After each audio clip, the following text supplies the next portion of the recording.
पंचांग में चतुर्थी तिथि का स्थान क्या है और इसे इतना खास क्यों माना जाता है, ये तो आपको पंडित जी ने बता दिया। अब जान लीजिए कि चतुर्थी तिथि का ज्योतिषीय महत्व क्या है। इस तिथि में किस देवता की आराधना से घर में सुख शांति का वास होता है। पंडित जी जाहिर तौर पर गणेश जी की उपासना से वास होता है सुख समृद्धि का, लेकिन ज्योतिषीय महत्व क्या है? देखिए, वैसे तो गणेश की पूजा के लिए किसी तिथि की जरूरत नहीं होती है, फिर भी गणेश पूजा में चतुर्थी तिथि का अपने आप में अलग ही महत्व है। उसमें भी विशेष करके जो शुक्ल पक्ष की चतुर्थी को व्रत रख करके भगवान गणेश का पूजन करते हैं, उसके सभी कार्य सिद्ध हो जाते हैं और सभी प्रकार के जीवन के अनिष्ट दूर हो जाते हैं। भविष्य पुराण में तो सुमंत मुनि ने 3 प्रकार की चतुर्थी तिथि का वर्णन किया है। आप कहेंगे कौन?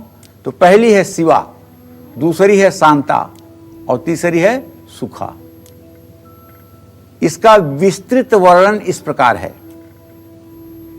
भाद्रपद मास की शुक्ला चतुर्थी का नाम शिवा है। इस दिन जो भी स्नान दान उपवास जप व्रत होता है वो गणेश जी के प्रसाद से 100 गुना अधिक फलदायी हो जाता है। चतुर्थी तिथि अगर गुरुवार को पड़ती है तो ये बन जाती है मृत्युदा। मृत्युदा माने मृत्यु को देने वाली। इस योग में शुभ कार्य करना बिल्कुल वर्जित है। इसके अलावा चतुर्थी तिथि अगर शनिवार को होती है, मैंने पहले ही बताया कि चौथ चतुर्दश नवमी रिक्ता, ये रिक्ता में अगर शनि का संयोग हो जाए तो सिद्धा कहलाती है। तो चतुर्थी तिथि शनि के संयोग में अगर हो, शनिवार का दिन हो और चतुर्थी तिथि हो तो ये सिद्धा तिथि हो गई। हर प्रकार की मनोकामना को पूर्ण करने वाली यह तिथि मानी जाती है। तो चतुर्थी तिथि रिक्ता तिथियों की श्रेणी में आती है, ये तो आपने समझ लिया। वहीं शुक्ल पक्ष की चतुर्थी में भगवान शिव का पूजन नहीं करना चाहिए। आप कहेंगे क्यों? तो इसलिए कि 4 दूनी 8 5 13, चतुर्थी तिथि को दुगना किया तो कितना हुआ? 8, 5 जोड़ा तो कितना हुआ? 13, 7 का भाग दिया तो शेष कितना बचा? 6 शेष बचता है। तो भगवान विष्णु, भगवान शिव पृथ्वी लोक पे नहीं रहते हैं और इनका वास ठीक नहीं होता है। इस समय इनकी पूजा, इनका पार्थिव शिवलिंग बनाकर इनका अभिषेक नहीं करना चाहिए। लेकिन कृष्ण पक्ष की चतुर्थी पर जब आप जोड़ेंगे तो 15 और 4 19 जोड़ेंगे, 19 दूना 38 होगा, 38 में 5 जोड़ेंगे तो 43 होगा और 7 छंग 42, 1 43, एक शेष बचेगा। एके नवस्ते कैलासे। भगवान शिव का वास चतुर्थी तिथि कृष्ण पक्ष में कैलाश पर होता है। एके नवस्ते कैलासे द्वितीयम गौरी सन्निधौ तृतीयम वृषभारूणम सभा यात्रा चतुर्थ के। या तो गौरी के साथ में रहते हैं तब पूजा होती है, या तो कैलाश पर रहते हैं तब पूजा होती है, या वृषभ पर आरूढ़ बैल पर बैठे होते हैं तब उनकी पूजा होती है। ऐसे में शिव पूजन का उत्तम फल मिलता ही मिलता है। सोमवती अमावस्या, रविवार की सप्तमी, मंगलवार की चतुर्थी और बुधवार की अष्टमी, ये 4 तिथियां सूर्य ग्रहण के बराबर कही गई हैं। इनमें किया गया जप, ध्यान, दान, श्राद्ध, स्नान अक्षय फल को देता है।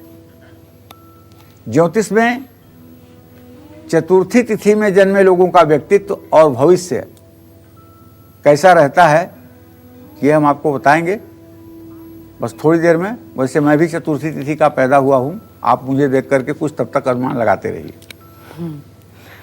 और आगे बात करेंगे, लेकिन उससे पहले हमारे साथ आंचल इस वक्त एक कॉलर जम्मू से जुड़ चुकी हैं। स्वागत है आंचल आपका, प्रश्न पूछिए। हेलो पंडित जी, नमस्ते। हाँ, सुखी रहो बेटा। पंडित जी, मुझे अपने भैया के बारे में पूछना है जी। उनका नाम दिवांशु शर्मा है जी। जन्म स्थान कठुआ जी। डेट ऑफ बर्थ 21 अप्रैल 1999 जी। और जन्म का समय है 8:51 सुबह। क्या जानना चाहते हो? उनके फ्यूचर के बारे में पूछना है। चलो मैं बता ही देता हूँ। आपसे बड़े हैं ना? जी, मेरे से बड़े हैं। जी, चलिए आपके एकादश भाव का स्वामी है शनि, उससे द्वितीय भाव का स्वामी बृहस्पति और सप्तम भाव का स्वामी सूर्य। बृहस्पति और सूर्य का परस्पर पंचम नवम दृष्टि से इत्तिसाल हो रहा है, इसलिए आंचल तुम्हारे भाई का भविष्य बहुत ही अच्छा है। निश्चित रूप से यह एक सफल जातक होगा और अपने जीवन के समस्त उत्तरदायित्वों को ठीक ढंग से निर्वाह करेगा। माता पिता के लिए भी बहुत ही लाभकारी है, परिवार और कुटुंब के लिए भी बहुत लाभकारी है। ये हो सकता है कि अभी पढ़ाई में उसकी बहुत तेज की स्थिति ना हो, लेकिन जो मैं देख पा रहा हूँ 30 सितंबर के बाद इसके अंदर आकस्मिक परिवर्तन आपको दिखेंगे जो सकारात्मक होंगे।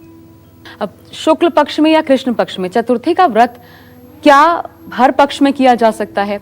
दूसरा सवाल ये कि आपने बताया कि अगर गुरुवार को चतुर्थी पड़ती है तो फिर मृत्युदा ये योग बनता है, तो क्या गुरुवार को भी अगर पड़ रही है चतुर्थी तिथि तो व्रत किया जा सकता है? व्रत तो किया जा सकता है। अच्छा, व्रत तो किसी भी पक्ष में, किसी भी पक्ष में व्रत तो किया जा सकता है, लेकिन कोई शुभ कार्य नहीं किया जा सकता। किसी कार्य का श्री गणेश नहीं किया जा सकता, किसी कार्य की शुरुआत नहीं की जा सकती। अब देखो ऐसा इसमें भी एक बात है, आगे चल करके हो सकता है तुम पूछती, लेकिन मैं ही बता देता हूँ।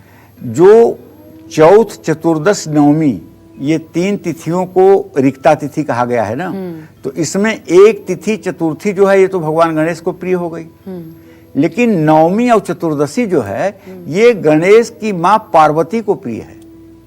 अच्छा, अष्टम्याम नवम्याम चतुर्दश्याम चैक चेतसः, ये दुर्गा सप्तशती में लिखा हुआ है। अष्टमी, नवमी और चतुर्दशी को जो भगवती दुर्गा की आराधना करता है उसकी सारी मनोकामना पूरी हो जाती है। और 4 नवरात्र में हर नवरात्र में नवमी तिथि होती है, अष्टमी तिथि होती है, बिल्कुल, और चतुर्दशी तिथि से भी देवी की आराधना शुरू की जाती है। इसलिए रिक्ता तिथि की 2 तिथियां नवमी और चतुर्दशी जहां शक्ति को अत्यंत प्यारी हैं, वहीं चतुर्थी भगवान गणेश के लिए बहुत ही शुभकारी मानी जाती है। ठीक है, और ये भी कि क्योंकि मानिए आपको देखते हुए संतान को बहुत ज्यादा लाभ होता है, कोई इस व्रत की शुरुआत करे तो कई व्रतों में अलग अलग तरीके होते हैं। कई बार लोग रात को भोजन ग्रहण कर लेते हैं, इसका तरीका क्या है इस व्रत को करने का? ये बहुत कठिन व्रत है। अच्छा, और इस कठिन व्रत की शुरुआत ससुराल में होती है। ठीक है, और ये व्रत आप तब कर सकते हो जब आपकी सास अपने पास रखा हुआ गणेश का सुपारी और पैसा आपको स्थानांतरित करे, और आपको तब स्थानांतरित करेगी जब आप इस लायक हो जाओगे कि आप व्रत कर सकते हो, आप व्रत करने में सक्षम हो, क्योंकि बड़ा कठिन व्रत है। जब तक चंद्रोदय नहीं होता है लगभग 8 साढ़े 8 बजे रात तक, तब तक एक बूंद पानी आप नहीं पी सकते हो।